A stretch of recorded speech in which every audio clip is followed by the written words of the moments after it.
This is a mushrooms and cannabis trip report by Psychonaut, posted to redwood.org on January 17, 2011. Before the trip began, I spent many weeks trying to obtain a supply of psilocybin mushrooms. Even though I live in California, a state where many people accept psychedelics, the market was still hard to navigate. Most of the people I asked had never tried mushrooms, or they said their dealer was no longer able to provide them. I did not want to wander into unsafe neighborhoods at night looking for a dealer. Eventually, a friend of my roommate told me that he had a small amount of dried mushrooms that he could sell. I bought 3/8 of dried psilocybin mushrooms from him. The price was high, but I felt that the effort made the experience feel more important. My drug history before this day was fairly light.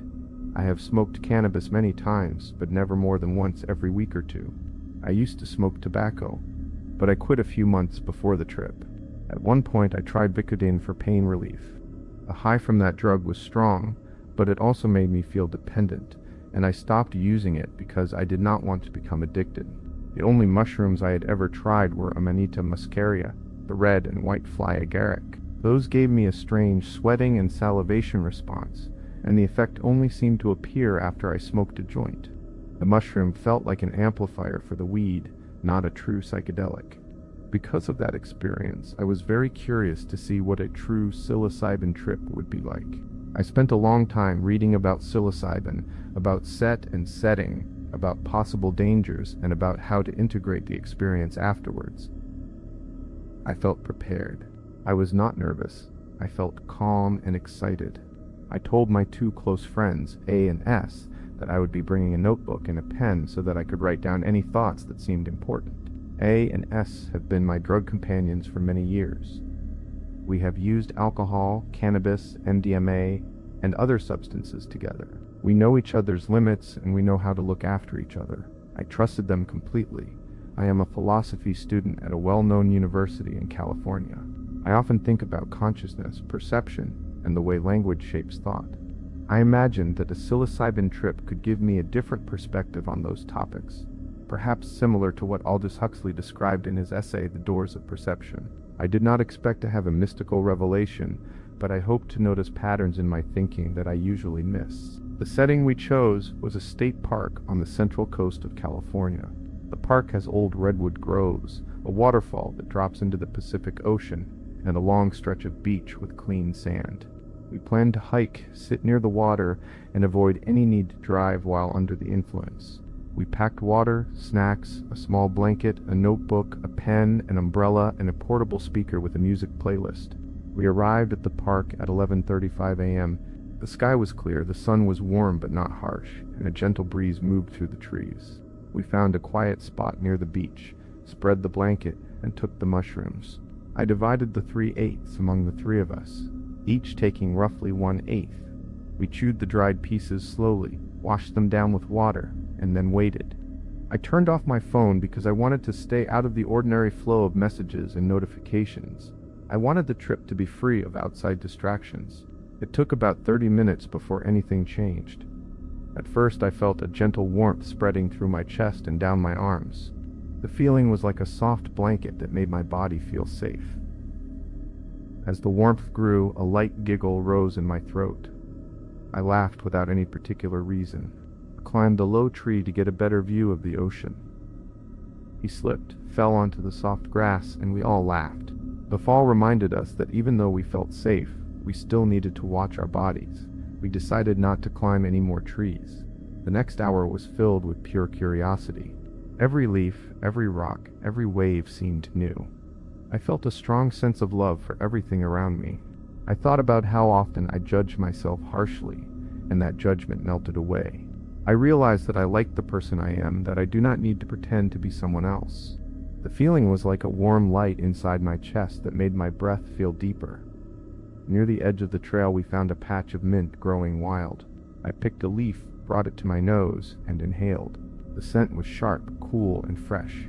It seemed to travel through my nose and then spread through my whole body. I held the leaf for a long time, just watching the light play on its surface. S also found a small, perfectly shaped leaf. He turned it over in his hands and said, "It is alive." He pretended the leaf was a pet that jumped and played on his palm. We all laughed, but we also watched the leaf move as if it had its own tiny life. While we were walking, we came upon a dead tree that was being eaten by termites. The bark had strange patterns that looked like repeating curves. The patterns reminded me of a mathematical shape I had seen in a textbook once. I pointed at the bark and said, "It looks like a tree." My friends laughed because they thought I was being silly, but I could not stop looking at the patterns. Later we found a smooth rock on the ground that had the same kind of curve on its surface. I slipped the rock into my pocket because it felt like a reminder of what I was seeing. A and S each lit a small joint of cannabis. I chose not to smoke because I felt the mushrooms were already strong enough. The cannabis did not seem to change my perception at that point. We pulled out an old iPod, selected a song that had a steady beat and a simple melody, and let it play while we walked. One by one, we climbed a small hill to listen to the song alone, to see how the music felt against the background of the forest. When it was my turn, I sat on the hilltop, put the headphones on, and pressed play. The music started, and the world around me seemed to shift. The fractal pattern from the bark and the rock appeared everywhere. The leaves on the trees, the ripples on the water, even the clouds in the sky seemed to be made of that same curve. The pattern was bright, almost glowing, and it moved in time with the beat. I saw a large ladybug crawling on a stone, and its spots were made of the same shape. I felt as if the whole forest was built from a single code, a secret that the universe used to arrange matter. I walked back down the hill, still listening to the song. I went back to the dead tree and stared at the bark again. I felt a sudden understanding that the pattern was a kind of language, a code that the universe used. The rock in my pocket felt heavy, as if it held the key to that language. The music faded, the visual intensity faded, and the world returned to its normal appearance. I could still see the pattern if I focused, but it no longer dominated my vision. I felt a calm certainty that I had glimpsed something important, something that could guide my thoughts for the rest of the day. One of my friends said he was hungry, so we walked back to the car to get some food. On the way we walked along the beach, watching the waves crash into the rocks. The water was a deep blue, the foam white, and the sound of the surf was steady. The fractal shape still appeared in my mind, but it was now a quiet background, like a faint rhythm. I thought about how easy it would be to step into the ocean and let the water carry me away. I felt a gentle longing for that peace. After we ate, we decided to keep moving. We walked along the shoreline for a long time, without a set direction. The sun moved higher, the shadows changed, and the wind shifted. We did not keep track of time, we simply followed the path that felt right. Eventually we realized we might get lost, so we turned back toward the original spot. On the way back we tried a little more cannabis, but it seemed to have no effect. The mushrooms were still the main driver of my experience. When we returned to the original clearing, the light was beginning to turn golden, the day moving toward evening. The intensity of the trip was slowly decreasing. I told A and S that I wanted to write down the thoughts that were still fresh in my mind. They agreed and gave me space. I climbed the same hill where I had listened to the song. I took out a cigarette, lit it, and let the smoke rise as I thought. I opened my notebook, placed the paper on my lap, and held the umbrella above my head because a sudden rain began to fall. The rain was heavy, but I did not move. I wrote quickly, trying to capture every idea before it slipped away. My hand moved fast, my pen scratching across the page. I wrote about the feeling of love for everything, about the pattern that seemed to be a code, about the sense that I am a part of something larger. I wrote about the way the mint smelled, about the leaf that felt alive, about the way the water sounded. I wrote about the idea that the mind can create its own reality, and that reality can be observed without judgment. The rain soaked the ground, the wind rattled the umbrella, but I continued to write until the paper was full. When I finished, we gathered our things and headed back to the car. The trip was fading, but we still felt a gentle happiness. We drove home, stopped at a convenience store, and shared a small joint.